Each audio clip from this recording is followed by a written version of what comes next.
El sonido de una tarjeta de crédito Black Platinum cayendo con desprecio dentro de un plato hondo con restos de sopa fría fue el único aviso que recibió Elena antes de que su noche se convirtiera en una pesadilla de humillación absoluta. El restaurante Laura, un establecimiento de alta cocina donde una simple botella de vino costaba más que el alquiler mensual de la joven camarera, estaba sumido en un silencio tenso, roto únicamente por las carcajadas estridentes de la mesa 6. Allí, 4 jóvenes vestidos con trajes de diseñador y relojes que brillaban bajo la luz tenue de los candelabros, acababan de terminar un banquete que incluía langosta, caviar y trufas blancas. Elena, con las manos temblorosas y los pies palpitando de dolor tras un turno doble de 12 horas, miró la tarjeta sumergida en el líquido anaranjado y luego levantó la vista hacia los ojos fríos y burlones de Marcos, el líder del grupo y heredero de una de las constructoras más grandes del país. «¿Qué pasa, linda? ¿No te enseñaron a pescar en la escuela pública?», soltó él con una sonrisa torcida, provocando una nueva ola de risas crueles entre sus amigos. Elena sintió cómo las lágrimas de impotencia quemaban detrás de sus ojos, pero se mordió el labio hasta casi sangrar para no darles el gusto de verla llorar. Necesitaba ese trabajo, necesitaba cada centavo de las propinas para pagar la cirugía de su madre. Con una dignidad frágil, intentó retirar el plato, pero Marcos le agarró la muñeca con una fuerza innecesaria, deteniéndola en seco. «No has entendido el juego», susurró con voz venenosa. «Esa tarjeta no es para pagar, es para que sepas quién soy, porque nosotros no vamos a pagar ni un solo dólar por esta basura que llaman comida, y si te atreves a reclamar, me aseguraré de que no vuelvas a conseguir trabajo ni limpiando baños en esta ciudad». La amenaza flotó en el aire, pesada y tóxica, mientras el resto de los comensales desviaba la mirada, cómplices por omisión ante el poder del dinero. Lo que Marcos ignoraba, cegado por su arrogancia, era que el anciano con el uniforme desgastado de conserje, que barría silenciosamente en la esquina oscura del salón, no era un simple empleado invisible. Era la tormenta que estaba a punto de desatarse sobre ellos. Para comprender la magnitud del error que estos 4 chicos ricos estaban cometiendo, hay que entender el ecosistema de Laura. Este no era solo un restaurante, era un teatro de vanidades donde la élite iba a ser vista y donde los trabajadores como Elena eran tratados como parte del mobiliario. Elena llevaba meses soportando la condescendencia de clientes como Marcos, tragándose su orgullo noche tras noche, convencida de que su sacrificio valdría la pena cuando viera a su madre sana. Esa noche en particular, la tensión era palpable. El gerente del local, un hombre cobarde llamado Ricardo, que solía encubrir los abusos de los clientes VIP para no perder sus bonos, se había encerrado convenientemente en su oficina al ver llegar al grupo de Marcos, dejando a Elena a los leones. Pero había un par de ojos que no perdían detalle de la escena. Don Augusto, a quien todos llamaban el abuelo, y trataban con indiferencia o lástima por su ropa vieja y su andar lento, había detenido su escoba. Nadie sabía mucho de él, salvo que siempre estaba allí, arreglando mesas cojas o limpiando cristales. Los chicos ricos ni siquiera lo registraban como un ser humano. Para ellos era un fantasma. No sabían que bajo esa ropa de trabajo latía el corazón de un hombre que había construido ese imperio gastronómico desde cero con sus propias manos manchadas de tierra, y que su paciencia para la injusticia se había agotado hacía mucho tiempo. Esta historia va a demostrar que nunca se debe juzgar a un libro por su portada y que a veces la persona más poderosa en la habitación es la que sostiene la escoba. Estoy seguro de que muchos de ustedes han presenciado injusticias similares y han deseado poder intervenir. Antes de ver cómo el abuelo decide cambiar el destino de esta noche, quiero saber quiénes me acompañan en esta búsqueda de justicia. Por favor, Escriban en los comentarios desde qué ciudad o país están viendo este video. Es inspirador ver a nuestra comunidad unida contra el abuso. Ahora, prepárense, porque Marcos está a punto de cometer el error de su vida: insultar al único hombre que puede destruir su futuro con un chasquido de dedos. La tensión en la mesa 6 se había vuelto insoportable, densa como el humo. Elena, liberando su muñeca del agarre de Marcos con un tirón suave pero firme, dio un paso atrás, abrazando la bandeja contra su pecho como si fuera un escudo medieval. «Señor, por favor», suplicó con la voz rota, intentando mantener la compostura profesional. «La cuenta es de $3,400. Si no pagan, el gerente me lo descontará a mí. Tendría que trabajar 6 meses gratis para cubrir eso. Tengo una familia, una madre enferma». Marcos soltó una carcajada seca y se recostó en su silla de cuero como un rey en su trono, estirando las piernas. «Ese es tu problema, cariño, no el mío. Deberías haber estudiado más o nacido en una cuna de oro. Quizás así no estarías aquí mendigando». Uno de sus amigos, un chico rubio con un reloj que valía más que la casa de Elena, añadió mientras se limpiaba la boca con una servilleta de lino: «De hecho, deberías darnos las gracias. Te estamos enseñando una lección de economía básica. El cliente siempre tiene la razón, especialmente cuando el cliente tiene el poder de arruinarte». Acto seguido, tomó una copa de vino tinto que quedaba a medio llenar, un Chateau Margaux de cosecha antigua, y con un movimiento deliberado y lento, la vertió sobre el delantal blanco inmaculado de Elena. El líquido oscuro manchó la tela, pareciendo una herida sangrante en la penumbra del local. Elena ahogó un grito, paralizada por la humillación, mientras el vino frío empapaba su ropa y le helaba la piel. Fue en ese preciso instante cuando el sonido rítmico de una escoba golpeando el suelo se detuvo abruptamente. Don Augusto, el anciano del mono azul manchado de grasa, caminó lentamente hacia la mesa. Arrastraba un poco la pierna izquierda, secuela de años de trabajo duro en la construcción antes de ser multimillonario. Se detuvo frente a Marcos, apoyándose en el palo de la escoba como si fuera un bastón de mando.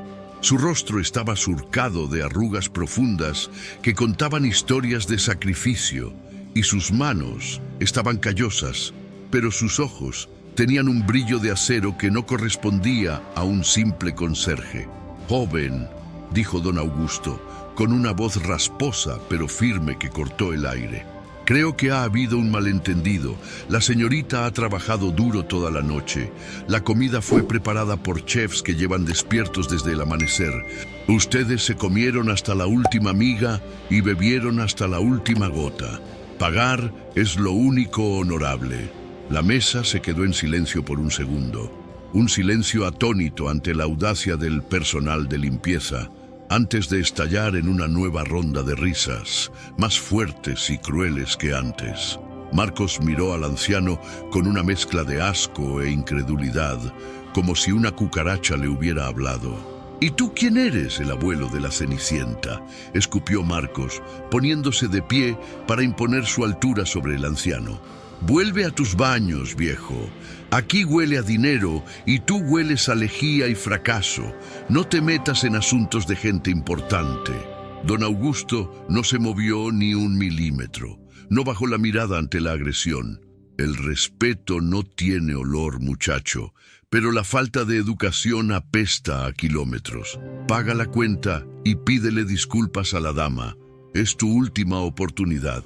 La amenaza implícita en la voz tranquila del anciano hizo que a Elena se le helara la sangre. Temía que Marcos golpeara al pobre hombre, y su miedo no era infundado. Marcos, sintiéndose desafiado frente a su séquito, empujó violentamente el hombro de don Augusto con el dedo índice. «Escúchame bien, fósil», siseó Marcos, con el rostro rojo de ira contenida. «Voy a llamar a mi padre ahora mismo. Él es dueño de medio consejo municipal.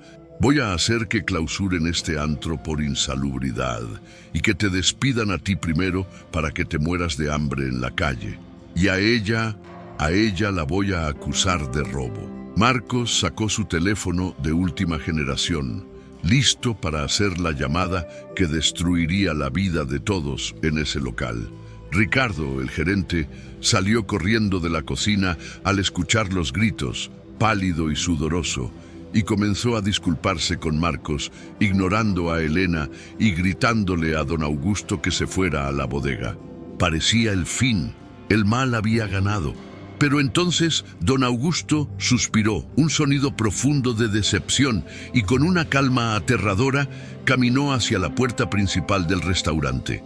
No salió, simplemente giró el cerrojo de seguridad, echó la llave de metal pesado y se la guardó en el bolsillo de su mono sucio antes de darse la vuelta y mirar al grupo de niños ricos con una expresión que ya no era de un anciano amable, sino de un juez dictando sentencia. «Nadie sale de aquí», dijo don Augusto, mientras sacaba de su otro bolsillo un control remoto que bloqueaba las persianas metálicas de las ventanas. «Hasta que yo diga lo contrario, este restaurante es ahora una corte de justicia».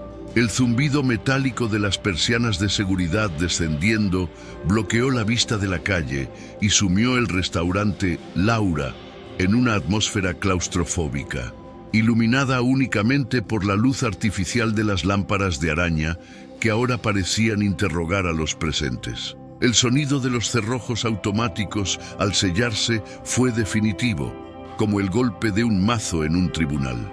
Marcos, que segundos antes se pavoneaba con la arrogancia de quien cree que el mundo es su patio de recreo, sintió por primera vez un frío real recorriendo su espalda. No era el frío del aire acondicionado, sino el del miedo a lo desconocido. Se giró hacia don Augusto, el conserje que ahora sostenía las llaves y el control remoto como si fueran el cetro de un rey, y su rostro pasó de la burla a la furia descontrolada. «¡Esto es un secuestro!», gritó Marcos, con la voz quebrándose en un gallo agudo que delataba su pánico.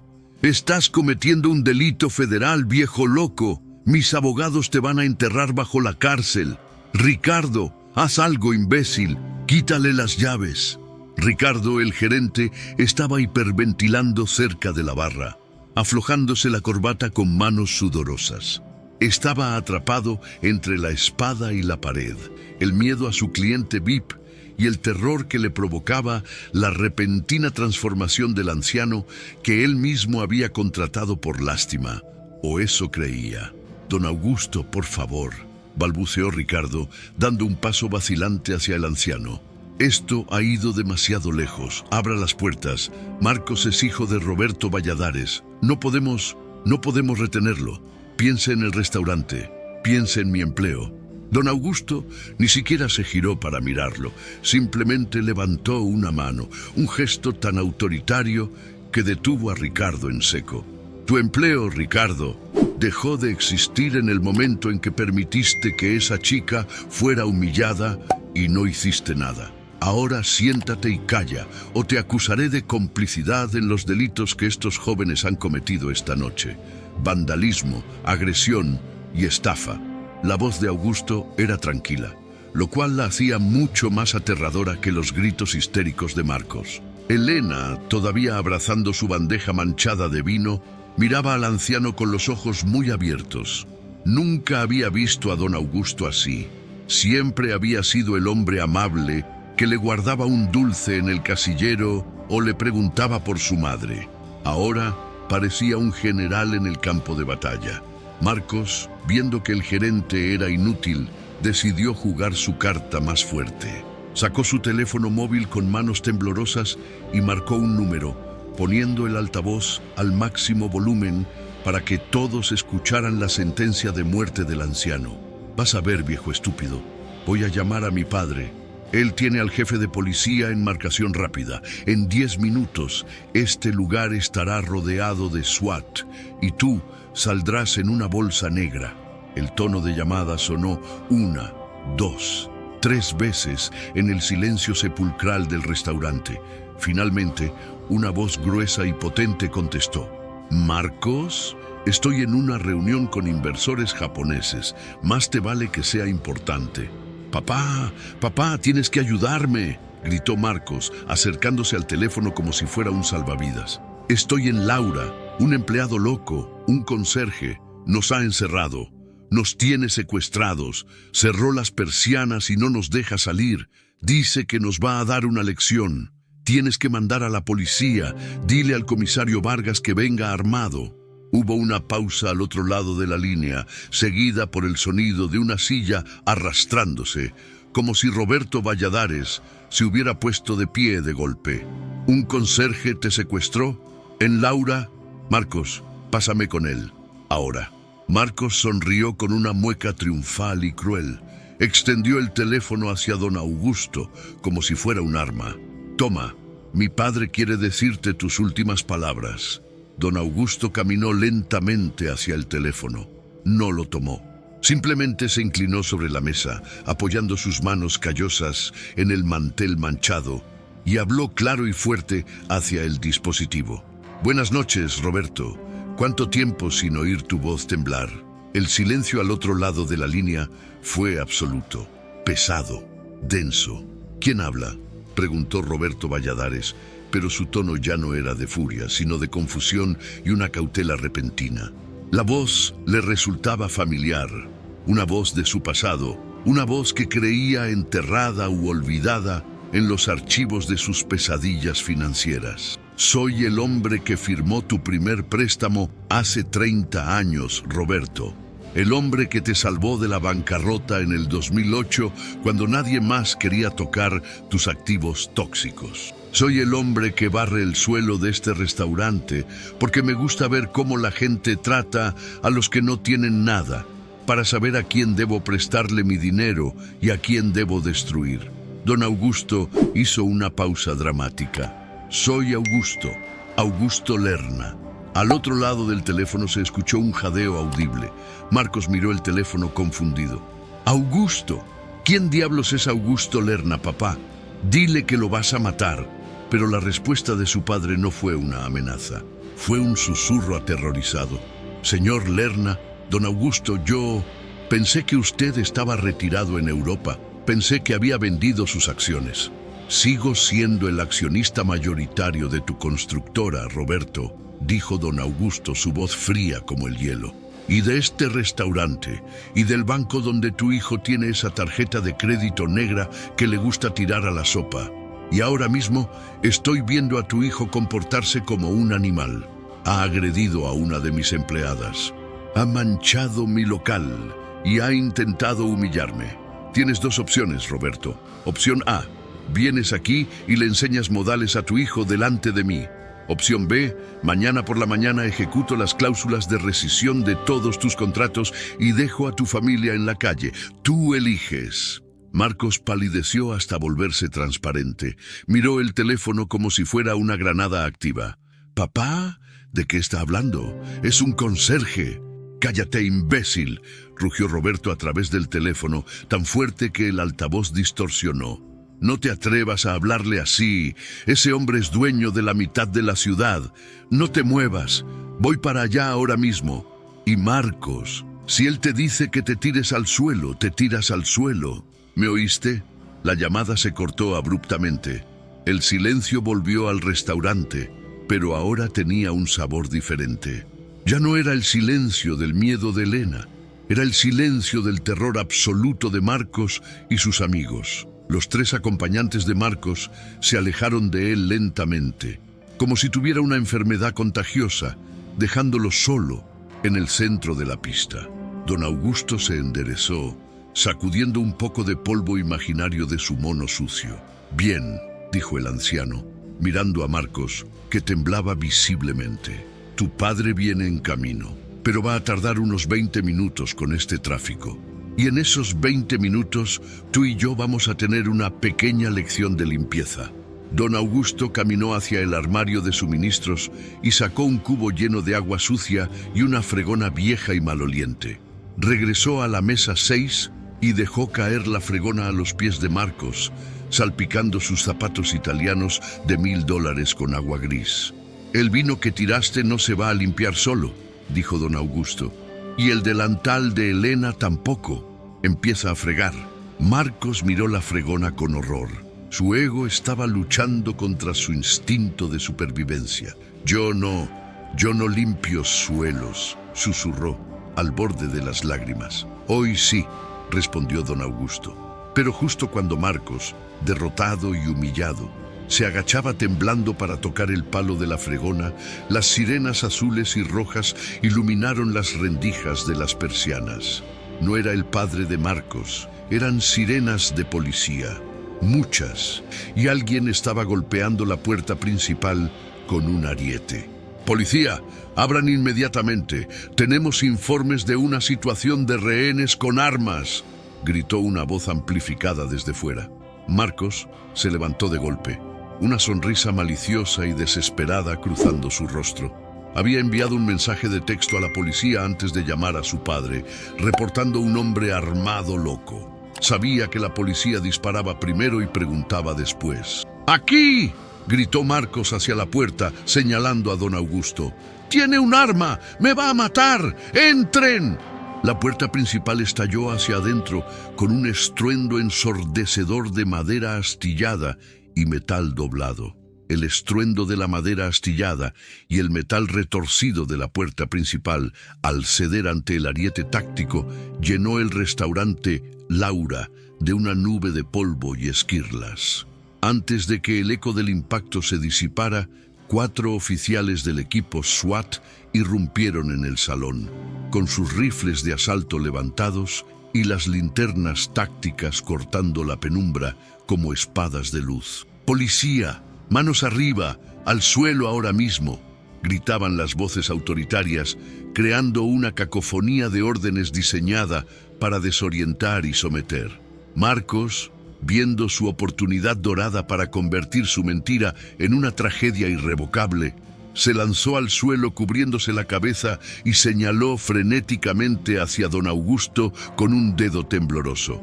«Ahí está, tiene un arma, dijo que nos iba a matar a todos, disparen antes de que lo haga».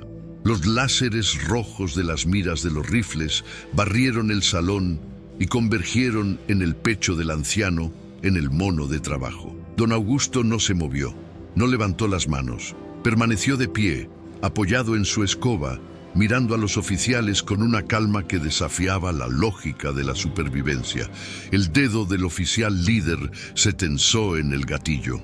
La tensión en la sala alcanzó un punto de ruptura, un movimiento en falso, un estornudo, y el dueño multimillonario moriría acribillado como un criminal común debido al capricho de un niño mimado. Fue entonces cuando Elena, superando el terror que la paralizaba, hizo algo impensable. No se escondió debajo de una mesa, se lanzó hacia adelante, interponiéndose directamente entre los rifles y don Augusto, extendiendo los brazos en cruz como un escudo humano. «¡No disparen!», gritó con una fuerza que le desgarró la garganta. «Es mentira, él es el dueño, no tiene armas, solo una fregona». El grito desesperado de la camarera hizo dudar al líder del escuadrón por una fracción de segundo, tiempo suficiente para que una figura más entrara corriendo por la puerta destrozada. No era otro policía, era un hombre de traje gris, empapado de sudor y con el rostro desencajado por el pánico. Roberto Valladares, el padre de Marcos. Al ver los láseres apuntando al hombre que tenía el poder de destruir su vida, Roberto soltó un alarido. «¡Alto! ¡Bajen las armas, imbéciles! Ese hombre es Augusto Lerna». El nombre funcionó como un hechizo mágico. El comisario Vargas, que entraba detrás de Roberto, se detuvo en seco al reconocer al anciano. Vargas sabía muy bien quién financiaba las campañas benéficas de la policía y quién era el propietario real del edificio de la comisaría. «¡Alto el fuego! ¡Armas abajo!», ordenó Vargas, pálido como un fantasma.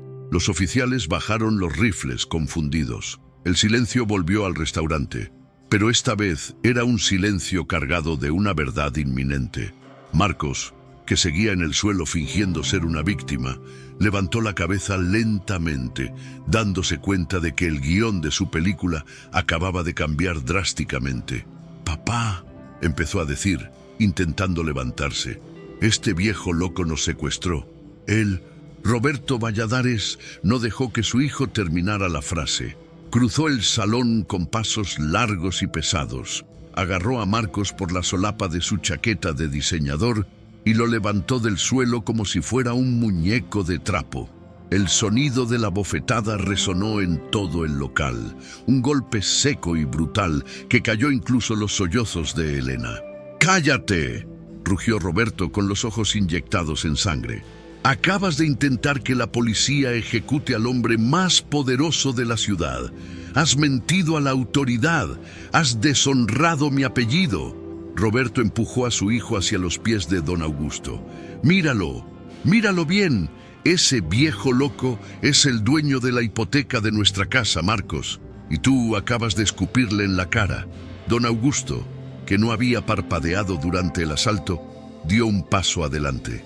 Tranquilo, Roberto, no hace falta violencia física. La humillación que él intentó infligir a esta señorita es suficiente castigo, siempre y cuando aprendamos a equilibrar la balanza. El anciano miró al comisario Vargas. Comisario, lamento el desorden, pero como puede ver, no hay armas aquí. Solo un niño malcriado que hizo una llamada falsa a los servicios de emergencia. Creo que eso es un delito, ¿verdad?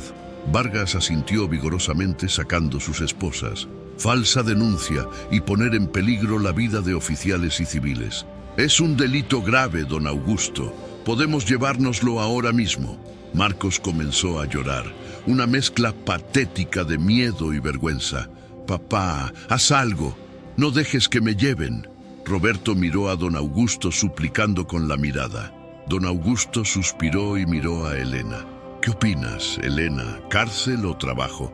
Elena se secó las lágrimas. Miró al chico que la había tratado como basura y vio por primera vez lo pequeño que era en realidad. No quiero que vaya a la cárcel, don Augusto. Eso no le enseñará nada, solo lo hará más resentido. Don Augusto sonrió. Sabia elección. Se volvió hacia Roberto. No presentaré cargos, Roberto, con una condición. Marcos trabajará aquí, no como gerente ni como camarero. Empezará como lavaplatos y conserje. Usará mi uniforme. Limpiará los baños que amenazó con hacerme limpiar a mí. Y cada centavo de su sueldo irá directamente a un fondo para la cirugía de la madre de Elena. Si falta un día, si llega un minuto tarde, o si veo una sola mueca de desprecio en su cara, entonces sí, ejecutaré tus préstamos y llamaré a Vargas para que lo arreste. ¿Tenemos un trato? Roberto no lo dudó. Trato hecho. Marcos, empieza ahora. Agarra esa fregona.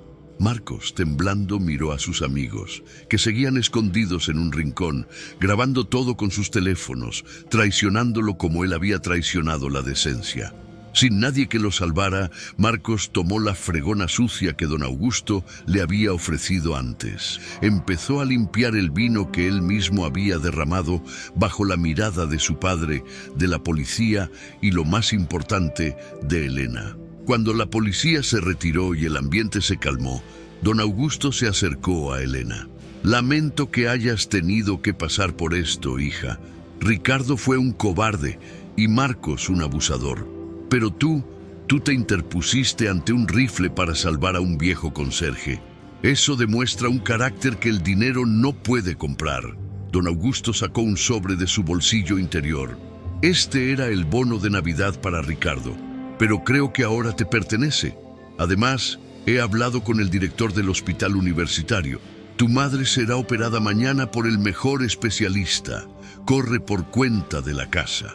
Elena rompió a llorar de nuevo, pero esta vez de alivio y gratitud, abrazando al anciano que olía a lejía y a justicia.